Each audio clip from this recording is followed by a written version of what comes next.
মাঠের মাঝখানে বসে আছেন এক মধ্যবয়সী কৃষক, মুখে গভীর বিষাদের ছাপ আর চোখে অনিশ্চয়তার ছায়া।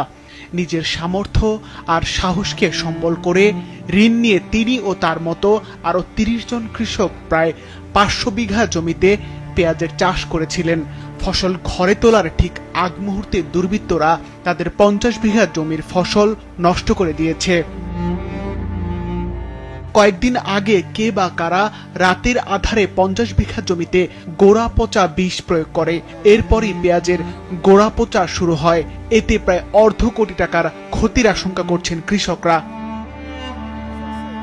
এমন মর্মান্তিক ঘটনা ঘটেছে গোপালগঞ্জে। জেলার মুকসুদপুর উপজেলার দাসেরহাট গ্রামের শৌলকোপা বিলে এবার পেঁয়াজের চাষ করেছিলেন তারা। ধার দেনা করে ফসল চাষ করা কৃষকরা এবার ধার দেনা পরিশোধ করা তো দূরের কথা, সারা বছর পরিবার নিয়ে কিভাবে চলবেন সেই চিন্তায় দিন কাটাচ্ছেন। এক বিঘা ৭০ থেকে ৮০ হাজার টাকা খরচ হয়। কেউ দাঁড় করে আনছে, কেউ সুদীর পার আনছে, কেউ বেড়া ক্ষেত থেকে লোন উঠে আনছে। এইভাবে আইনে আমরা তাদের প্রত্যেকটা মানুষ আমরা ক্ষেত করছি। এই পেঁয়াজের ক্ষেতের সব খরচই ক্লিয়ার। এখন খালি পেঁয়াজটা উঠবো। এই মুহূর্তে পেঁয়াজের সাইজ হয়ে আইছে। এখন পেঁয়াজ এই যে পচনে ওষুধ দিছে এই দেশের মানছি। প্রত্যেকটা মানুষ এখন খুব চিন্তিত, মর্মাহত, আমাকে অবস্থা খুবই খারাপ। এই যে পাশের গ্রামে লেকমিদ্দা নাম করে একটা লোক আমাকে পরামর্শ দিছিল যে ভাই উত্তরেরা পেঁয়াজ লাগাইছে, এদের বিশাল আমরা ক্ষতি করব যাতে উত্তরেরা এই দেশে উঠে যায়। কিন্তু আমার মনে হয় এই লেকমিদ্দাই এইগুলো করছে। আমার ৩ বিঘা পেঁয়াজের ক্ষতিগ্রস্ত ৪ লক্ষ টাকা। এখন আমরা ৪ লক্ষ টাকা ক্ষতিগ্রস্ত, আমরা এখন কি করব? আমরা এটা নিশ্চিত বিচার চাই।